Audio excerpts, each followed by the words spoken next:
안녕하세요. 용화중학교 2학년 친구들 만나서 반갑습니다. 여러분들과 같이 국어를 공부하고 있는 여러분들 국어선생님 김재일입니다. 자, 우리 이번 시간은 국어 세 번째 시간이죠. 우리 첫 번째 시간에는 앞으로 국어 시간에 무엇을 공부할 건지 알아보는 시간을 가졌고요. 우리 두 번째 시간에는 우리 첫 번째 소단원 넌 바보다 라는 시를 같이 공부하기 위해 필요한 개념을 배웠습니다.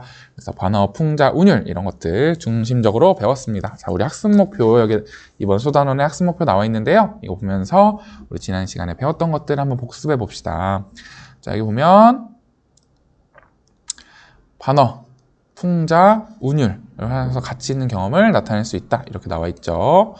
자, 하나씩 알아볼게요. 복습해 봅시다. 반어라고 하는 것은 실제 상황과 어떤 반대로 이야기하는 것을 반어라고 했었죠. 내가 뭔가를 잘못했는데 우리 엄마가 나한테 아우 잘했다, 잘했어 이렇게 얘기하는 것들, 실제 상황과 실제와 반대로 말하는 것, 이게 반어였고요.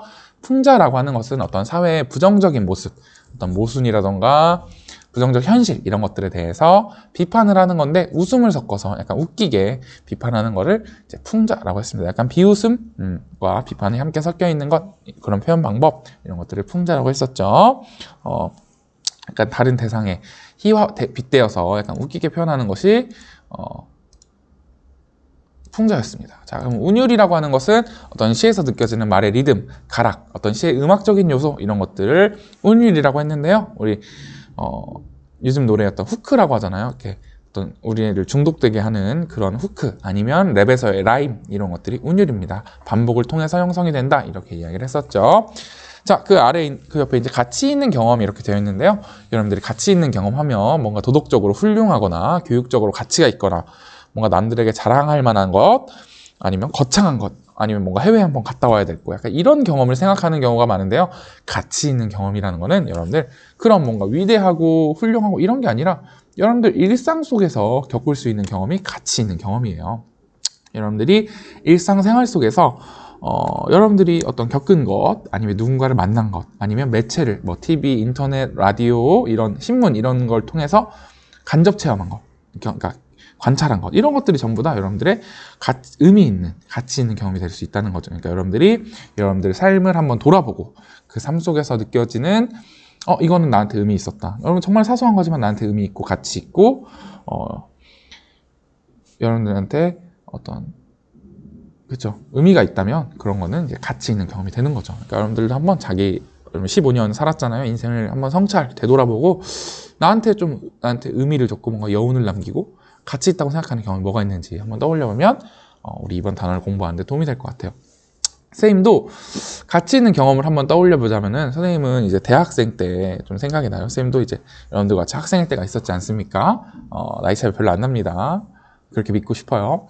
자, 선생님도 이제 고등학교 때까지는 진짜 여러분들은 그래도 막 열심히 막 필기도 하고 그랬는데 선생님은 별로 이렇게 막 인생을 진지하게 살지 않았어. 그냥 어른들이 시키는 대로 그냥 학교 가니라니까 가고, 수능 보라니까 보고, 대학 가라니까 가고, 그래서 그냥 그렇게 살았어요. 별 생각 없이. 선생님이 인생을 막 진지하게 생각하면서 살고 막 그러지 않았거든요. 근데 이제 대학교에 와보니까 갑자기 어른이 된 거예요. 그냥 나는 학교에서 시키는 대로 살았을 뿐인데 어느 순간 어른이 돼 있었던 거죠. 그래서 뭔가 의미 없이 살고 있다가 선생님이 이제 동아리를 가입을 했어요. 교육봉사 동아리였는데 이제 그 동아리에서 선배를 만난 거죠. 그러니까 그 선배를 만나고 그 선배랑 이제 동아리에서 어떤 다양한 경험을 하다 보니까 내가 내 삶의 주인이 되어야 되는구나.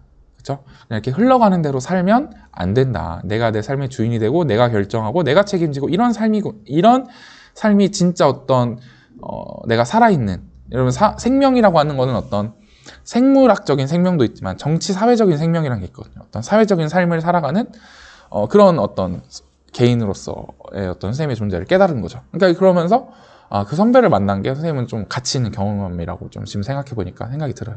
그렇죠? 그러니까 이제 여러분들의 선생님도 이렇게 떠올려 보니까 가치 있는 경험이 있는데 여러분들의 가치 있는 경험은 뭘지 궁금해지네요. 여러분들도 나중에 학교 오면 들려주세요. 자, 그래서 우리 다음 페이지 넘어가 보면 생각과 발견이 나와 있습니다. 자, 생각과 발견. 지우개 어딨어? 항상 일일이 이렇게 지워야 되는 거야? 귀찮다. 자, 어쨌든 자, 다음 나라와 다운이의 대화를 보고 가치 있는 경험을 떠올려보자. 자, 새학기 첫날 등굣길에서 만난 나라와 다운이는 지난 겨울방학에 있었던 일 가운데 가치 있는 경험에 관해 이야기를 나누는데 이렇게 되어 있습니다. 자, 여기 보면은 지금 뭔가 잘못된 게 있어요. 그림에. 어떻게 해야 돼요, 지금? 지우개. 1m 이상 거리 둬야죠. 뭐 하는 거야, 지금? 1m 이상 거리 두고, 마스크 이렇게 끼고. 그죠? 마스크 이렇게 딱 껴야 돼. 그죠? 자, 시국을 반영해서 그림 바꿔봤어요. 자, 난 겨울방학에 친구들과 빙상 경기장에 가서 스케이트를 탔어. 처음이라 서툴렀지만 뿌듯했어. 자, 나라는 지금 어떤 경험을 했어요? 스케이트를 탔네요. 근데 그게 어땠대요? 뿌듯했대요. 아, 정말 재밌었겠다. 그 다음에 다운이가 뭐라 하냐면 나는 겨울방학 때 과자 굽기를 했어. 근데 그게 무척 보람 있었어. 이렇게 이야기를 하네요. 자, 그러면 문제를 봅시다. 나라와 다운이가 같이 있는 경험을 했다고 생각한 까닭은 무엇인가요? 자, 나라는 스케이트를 탔고요. 다운이는 과자를 구웠어요. 그게 자신에게 뿌듯하고 보람이 있었다. 그러니까 여러분들의 경험이 나한테 어떤 의미가 있는지, 어떤 가치가 있는지 이런 걸 한번 떠올려 보면 돼요. 얘네한테는 보람 있고 뿌듯했다 이런 의미가 있었던 거죠. 그렇기 때문에 가치 있는 경험, 이런 것들도 가치 있는 경험이 된 거예요. 여러분들이 엄마한테 뭐 설거지를 도와줬던 이런 것도 우리 엄마가 얼마나 우리를 위해서 희생하시는지 깨달았어. 이런 것도 가치 있는 경험이 될 수 있다는 거죠. 그래서 여러분들도 여러분들의 가치 있는 경험을 한번 떠올려 보세요. 여러분들 학교 나오면 들어보도록 하겠습니다. 자, 좀 떠올리기 어려운 친구들은 여러분들 한번 SNS를 생각해 보세요. 여러분들 인스타그램이나 페이스북, 카카오 스토리, 카스는 잘 안 하나요? 선생님 라떼는 말이야. 선생님 때는 싸이월드 미니 홈페이지가 있어가지고 그런 데 올렸었어요. 요즘은 SNS로 하죠. 페북 많이 하죠, 여러분. 자, 어쨌든 근데 이제 SNS에 여러분들 글을 올리잖아요. 글을 올릴 때 여러분들 어떤 글을 올리겠어요? 나한테 가치 있는 경험이라고 생각하는 글을 올리지, 진짜 쓰잘데기 없고 나한테 필요도 없는 경험이다라고 생각하면 SNS에 안 올리겠죠. 그러니까 여러분들 인생에 있었던 일을 SNS에 올린다면 어떤 경험을 올릴까? 이런 것들을 한번 생각해보면 가치 있는 경험을 한번 잘 떠올려 볼 수 있을 것 같아요. 한번 여러분들 떠올려 보세요. 가치 있는 경험. 떠올려 보면 좋을 것 같아요. 자, 궁금해요. 자, 그 다음 페이지 넘어가 보도록 합시다. 자, 다음 페이지 넘어가 보면 이제 넌 바보다 라는 시가 나와 있습니다. 신영건 시인의 시고요. 자, 앞에 부분부터 한번 읽어봅시다. 자, 넌 바보다. 그래서 우리 이번 시간은 학습 목표가 표현 방법과 가치 있는 경험이잖아요. 표현 방법 뭐가 쓰여 있는지 한번 떠올려 보면서 시 같이 읽어봤으면 좋겠습니다. 알겠죠? 같이 읽어볼게요. 자, 넌 바보다. 씹던 껌을 아무데나 뱉지 못하고 종이에 싸서 쓰레기통으로 달려가는. 자, 씹던 껌을 아무데나 뱉는 건 나쁜 행위인데 그걸 뱉지 못하고 종이에 싸서 쓰레기통으로 달려가는. 그럼 어때요? 도덕책에 나올 만한 얘기죠. 여러분 초등학교 때 하면은 바른 생활에 나올 것 같아요. 어때요? 생활 태도가 무척이나 바르네요. 그죠? 그런 모습을 보여요. 누가? 너가. 자, 보면은, 우리 시를 보면은 시에서 말하는 사람이 있어요. 말하는 사람을 말하는 사람이 나겠죠. 그죠? 그걸 우리가 뭐라고 얘기하냐면 시적 화자라고 하겠죠. 시적 화자는 시에서 말하는 사람이에요. 그래서 우리한테 어떤 자신의 경험이라든지 그런 것들을 쭉 말해주는 사람. 실존한 인물은 아니에요. 그러니까 시적 화자가 곧 시인은 아니에요. 시인이 자기를 어떤 대리하는 사람으로서, 시인의 대리인으로서 시인을 대신해서 시적 화자를 설정해놓고 그 시적 화자가 말한다. 이렇게 해서 시를 쓰는 거죠. 근데 시적 화자가 바라보는 사람이 있어요. 관찰하는 사람이 있어요. 그걸 뭐라고 하냐면 사람이 아니고 사물일 수도 있죠. 관찰하는 사람, 사물을 시적 대상이라고 합니다. 여기서 시적 대상은 누구예요? 너겠죠, 너. 그러니까 지금 여기서는 이 시에서는 말하는 이인 나라는 대상은 지금 아직 안 나왔어요. 자, 근데 어쨌든 시적 화자가 시적 대상인 너를 관찰한 모습을 지금 쭉 시로 쓴 거예요. 자, 볼게요. 첫 번째는 어때요? 씹던 껌을 아무데나 못 뱉고 종이 싸 쓰레기통을 버렸는데 걔를 뭐라고 얘기하고 있어? 너는 참 바보다. 이게 바보 같은 짓인가? 이렇게 좀 물음표 같은데. 다음 읽어볼게요. 자, 그리고 또 시를 읽기 전에 하나를 알려주면, 자, 이렇게 시에서 한 줄 있죠. 우리가 한 줄을 뭐라고 하냐면 행이라고 합니다. 그래서 1행, 2행, 3행, 4행, 5행 이렇게 되는 거예요. 1행, 2행, 3행 이렇게 되는 거예요. 한 줄을 행이라고 하고, 자, 행 이렇게 있다가 여기 엔터를 한번 하고 또 행 이렇게 있잖아요. 그러면 앞에 거를 1년, 뒤에 거를 2년, 그 다음 거를 뭐라고 하겠어요? 행 이렇게 있으면 여기를 3년 이렇게 이야기하는 거죠. 그러니까 시에는 행과 연이 있다. 이것도 여러분 주제 선택 시간에 시 열심히 공부해서 알고 있죠? 자, 두 번째 보겠습니다. 여기는 근데 이제 네 번째 행이죠. 개구멍으로 쏙 빠져나가면 금방일 것은. 개구멍은 이제 개가 지나다닐 만한 작은 구멍이죠.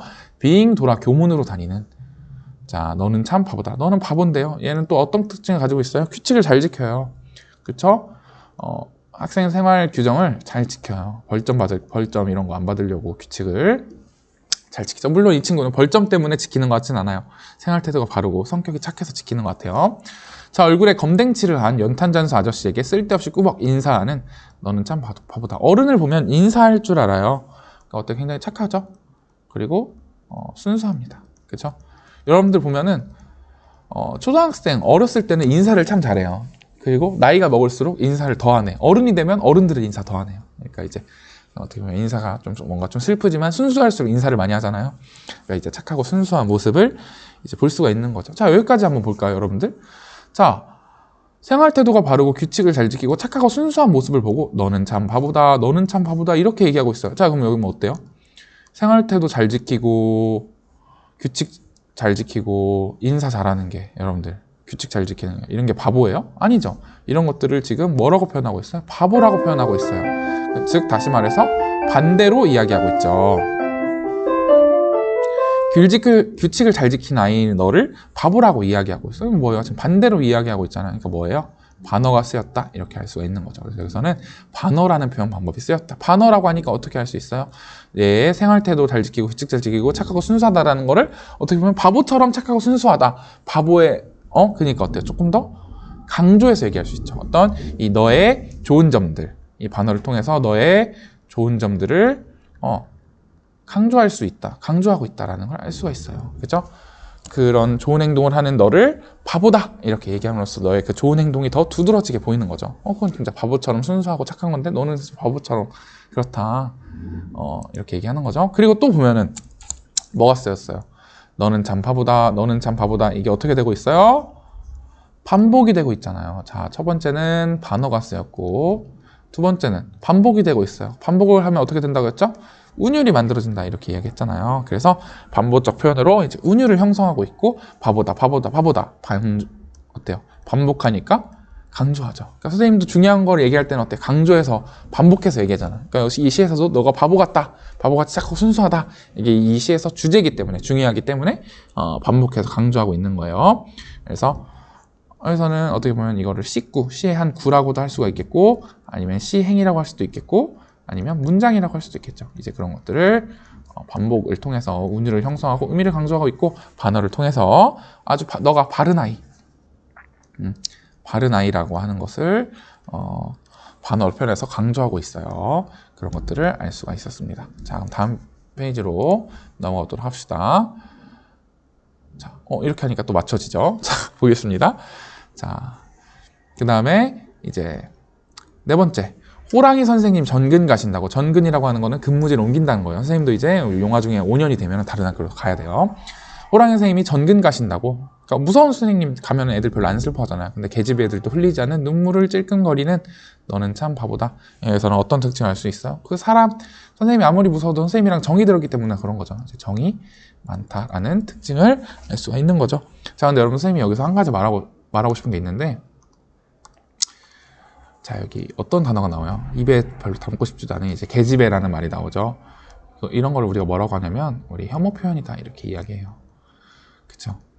여러분들 일상생활에서 다른 누군가를 혐오하는, 싫어하는 표현을 쓰면 안 돼요. 계집애, 여성에 대한 혐오거든요. 그 다음에 아우 너 게이 새끼야 이런 거는 성소수자에 대한 혐오죠. 그 다음에 병 X라는 욕은 장애인에 대한 혐오예요. 그러니까 그런 어떤 나쁜 말, 다른 사람이 상처를 받고 사회를 분열시키는 그런 말을 쓰는 거는 옳지 않습니다. 그래서 이런 여러분 혐오 표현들 일상생활에서 쓰지 않았으면 좋겠어요. 이 시는 지금 이 시가 아주 예전에 쓰였잖아요. 이 시인이 1965년생이거든요. 그리고 1980년에 이제 등단을 했어요. 그러니까 되게 오래된 시잖아요. 그러니까 예전에는 우리가 이런 표현들에 대해서 되게 무감각하게 비판의식 없이 절제하지 못하고 사용을 했었어요. 근데 이제 시대가 변했고 그런 말을 절대 쓰면 안 됩니다. 다른 누군가에게 상처를 주는 말 쓰면 안 되고 바르고 고운 말 써야겠죠. 예전에 어떤 이런 우리들의 무감각한 모습 이런 것도 반성해보면서 이런 말 쓰지 않도록 합시다. 자, 다음으로 넘어가 볼게요. 그까짓 게 뭐 그리 대단하다고 민들레 앞에 쪼그리고 앉아서 한참 바라보는. 자, 민들레 어떻게 보면 어때요? 굉장히 흔한 꽃이잖아요. 근데 그거에서 한참 쪼그리고 그 흔한 꽃을 관심을 가지고 바라봐요. 그러니까 어때요? 성격이 어떤 것 같아요? 좀 세심하죠. 그쵸? 세심하고 그 꽃을 바라볼 줄 아는 어떤 따뜻한 마음을 가지고 있는 너의 특징을 계속 너의 특징이 나와요. 바른 생활을 하고요. 그다음에 착하고 순수하고요. 규칙을 잘 지키고요. 정이 많고요. 따뜻하고 세심한 마음을 가졌어요. 너의 특징들을 쭉 나오고 있는데 운율을 형성하고 있고요. 반어를 사용하고 있어요. 자, 근데 여기 또 민들레를 보니까 여러분 혹시 시 생각나는 거 있어요? 작년에 읽었던 시 중에? 선생님은 나태주 시인의 풀꽃이 생각나요. 나태주 시인의 풀꽃 생각납니까, 여러분들? 무슨 시죠? 자세히 보아야 예쁘다. 오래 보아야 사랑스럽다. 너도 그렇다. 이런 시잖아요. 근데 선생님은 용화중학교 학생들을 보면은 별로 그렇지 않아요. 여러분들은 자세히 보지 않아도 예쁘고요. 오래 보지 않아도 사랑스럽고요. 여러분들이 바로 그렇습니다. 사랑합니다. 자, 너무 늦게 했나요? 자, 죄송합니다. 넘어올게요. 선생님은 여러분 사랑한다는 거죠.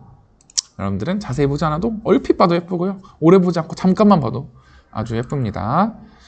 자, 다음으로 넘어가 볼게요. 자, 내가 아무리 거짓으로 허풍을 떨어도 눈을 동그랗게 뜨고 진짜? 이렇게 머리를 끄덕여주는 너는 참 바보다. 얘는 어때요? 지금 어떤 모습을 보입니까? 친구의 말을 잘 들어주죠? 친구의 말을 진지하게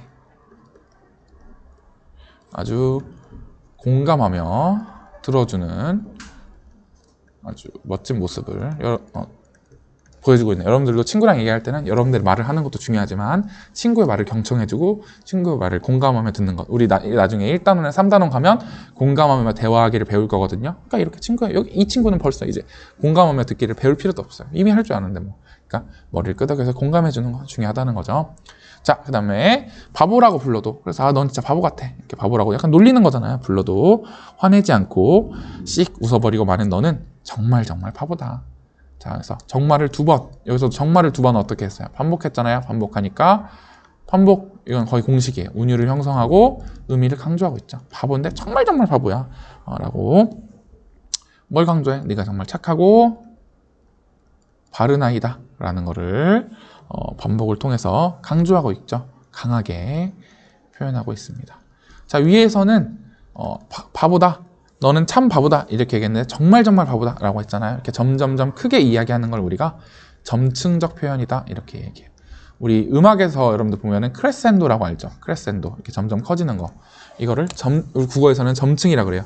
이만했다가 너는 바보다, 너는 참 바보다, 너는 아주 바보다, 너는 아주 많이 바보다, 너는 아주 많이 정말 매우 되게 바보다, 이렇게 점점 커지게 얘기하는 거를 이제 점층이다. 아니면 넌 이렇게 선생님 초등학교 때 이러고 놀았는데 여러분 어떻게 놀았냐면 넌 바보 멍청이, 넌 바보 멍청이 똥개, 넌 바보 멍청이 똥개 말미장, 이렇게 점점 이렇게 커지는 거를 이제 점층적 표현이라고 하죠. 우리 어렸을 때 그랬어. 자, 어쨌든 자, 여기서는 정말 정말 바보다 이렇게 착하고 바른 아이라는 것을 이제 반복하지 않고 친구가 놀려도 그냥 웃고 마는 건 어때요? 밝은 아이, 성격이 밝다라는 거죠. 밝고, 이걸 좀 어려운 말로 이제 수더분하다 이렇게 이야기하거든요. 어떤 수더분한 성격이다라는 걸 알 수 있죠. 자, 수더분하다는 거는 어떤 애가 순하고 성격이 순하고 약간 무던하다. 누구랑도 잘 어울리고 그런 걸 순하다. 그러니까 성격이 순하고 밝다. 이런 거를 수더분하다 이렇게 합니다. 그러니까 얘는 밝고 수더분한 성격이라는 걸 알 수가 있어요. 자, 그리고 여기 어때요? 우리 아까 말한 것처럼 한 칸 띄어져 있네요. 그죠? 이런 걸 뭐라고 해요? 이런 걸 기준으로 앞에를 1년, 뒤에를 2년이라고 한다 했었죠? 그래서 우리 1년에서는 넌 바보다가 계속 반복되잖아요. 너에 대해서 얘기하고 있어요. 1년에서는 너가 어떠다, 착하고, 바르게 생활하는 어떤 너의 모습에 대해서 쭉 나와 있어요. 우리 2년에서는 우리 1년까지는 너만 계속 등장하다가 우리 2년에서는 나가 등장했어요. 나를 뭐라고 한다 했었죠? 시에서 말하는 사람, 시적 화자라고 이야기한댔어요. 시적 화자인 나가 등장해서 그럼 난 뭐냐? 그런 네가 좋아서 지금 어떤 상황이에요? 나가 너를 좋아하는 상황이에요. 그리고 너는 아주 착하고 바르고 순수한 아이예요. 그죠? 그런 착하고 바르고 순수한 너를 좋아하는 상황이네요. 그림자처럼. 자, 그림자처럼이래요. 자, 처럼 나왔어요. 처럼. 자, 처럼 나오면 우리 1학년 때 배웠던 거. 뭐뭐처럼, 뭐뭐 같이, 뭐뭐인데, 뭐뭐인양 뭐예요? 직유법이 쓰였다라는 거. 자, 나를 어디에 비유했어요? 그림자에 비유했죠. 왜? 그림자는 그 사람을 졸졸 따라다니잖아요. 나도 너를 졸졸 따라다니니까 이 둘 사이에 뭐 유사성을 바탕으로 그림자는 사람을 따라다니고 나는 너를 따라다니고 이런 둘 사이의 유사성을 바탕으로 나를 그림자에 비유한 표현이 쓰였네요. 그런 네가 좋아서 그림자처럼 네 뒤를 졸졸 따라다니는 나는 이렇게 끝을 맺고 있습니다. 자, 그래서 여기서는 나는 너를 좋아해서 너의 행동을 졸졸 돌아다니는 거를 너를 본받고 싶어 한다는 거죠. 그죠? 졸졸 돌아다녀. 그러니까 너의 팔로워가 된다는 거죠. 지금 말로 하면은 너를 팔로잉 하고 있어요. 자, 그래서 너의 행동을 본받고 싶고 이제 바보라고 말한 것이 여기서 얘가 진짜 얘를 바보라고 생각한 거야? 아니야. 얘는 너를 좋아해. 너를 좋아하는데 바보라고 말하고 있어. 어때요? 지금 상황과 반대로 말하고 있잖아. 바보라고 말한 것이 어떤 반어였다라는 거를 우리 이 문단에서 알 수가 있죠. 그래서 여기 우리 이연에서는 어떤 내용이 나와 있어요? 너를 본받고 싶은 나의 모습에 대해서 나와 있습니다. 우리 1년에서는 착하게 바르고 생활하는 너의 모습이 나와 있고요.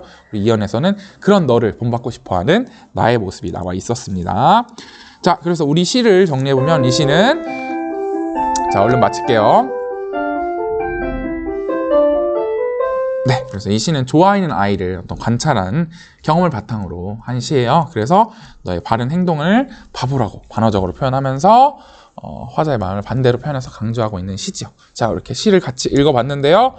우리 다음 시간에 는 아니고 우리 아래 영상에서 여러분들과 같이 학습활동 문제 풀어볼 거예요. 16쪽, 17쪽 학습활동 풀어볼 건데 여러분들 강의 끊지 말고 강의 끊고 선생님 강의 끝나면 바로 여러분들 16, 17쪽 강의 바로 듣지 말고 학습활동 문제 풀고 선생님 또 다음 강의에서 만납시다. 알겠죠? 자, 여러분들 학습활동 풀고 다음 영상 누르는 거예요. 자, 우리 조금 이따 만나요. 학습활동 풀고 오세요.